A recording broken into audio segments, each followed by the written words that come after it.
वस्तू बदलतो, मात्र स्वतःचा स्वभाव बदलत नाही. म्हणून माणसामध्ये परिवर्तन व्हावं, माणसाचं जीवन उच्च कोटीचं व्हावं, माणसाचे विचार उच्च असावे. महाराज, माणसाची उंची वाढावी. उंची वाढावी म्हणजे काय? माणसाच्या हाईट वाढावी का? असं नाही. माणसाच्या विचाराची उंची वाढावी. ज्याचे विचार श्रेष्ठ तो श्रेष्ठ. माणूस जातीने शूद्र नसतो, तर विचाराने शूद्र असतो, हे का नाही? म्हणून या ठिकाणी आपले विचार त्या ठिकाणी उच्च व्हावेत, म्हणून ही कथा आहे सज्जन हो. आणि अशा पद्धतीने नारद महर्षींनी त्या ठिकाणी महाराज त्या शिवगणांनाही शाप दिला म्हटले आणि श्रीहरींना शाप दिला आणि श्रीहरींना विनंती करू लागले, हे भगवंता, हे जनार्दना, माझ्याकडून किती मोठं पातक घडलं, आता मी काय करू या पापातून मुक्त होण्यासाठी? तेव्हा श्रीहरी म्हणले, नारदा, आता मी काय सांगतो ते लक्ष देऊन ऐका.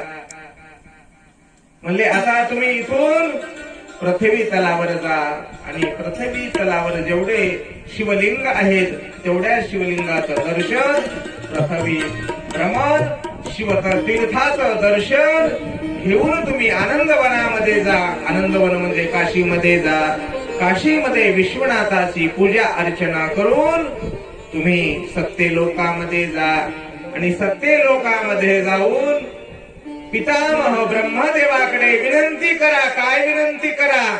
तर मला शिव महापुराण कथा सांगावी, अशी ब्रह्मदेवाकडे विनंती नारदाने केलेली आहे.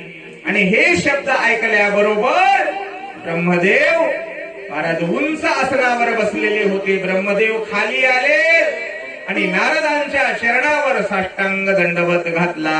नमः पार्वती पते हर हर हर. वा वा वा वा. बघा, अशा पद्धतीने आणि नारदांना नवल वाटलं.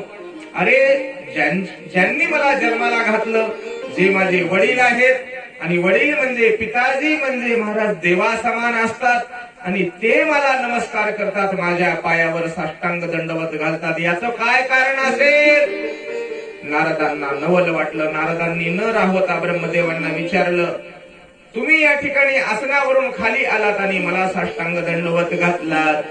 म्हणले, नारदा, तुमच्या मुखातून मी जे शब्द ऐकले ना, ते शब्द तीर्थ स्वरूप आहेत, ते शब्द देव स्वरूप आहेत.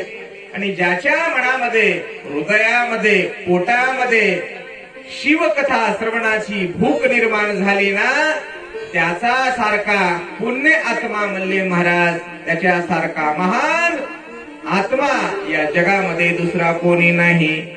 म्हणून या ठिकाणी नारद महर्षींनी पितामह ब्रह्मदेवांना नमस्कार केला आणि विनंती केली की आपण आम्हाला या ठिकाणी श्री शिव महापुराण कथा सांगावी. तेव्हा ब्रह्मदेवांनी भगवान शंकराच्या चरणाचं ध्यान केलं. म्हणले, बघा, मला शिवतत्वाचं तेवढं काही ज्ञान नाही.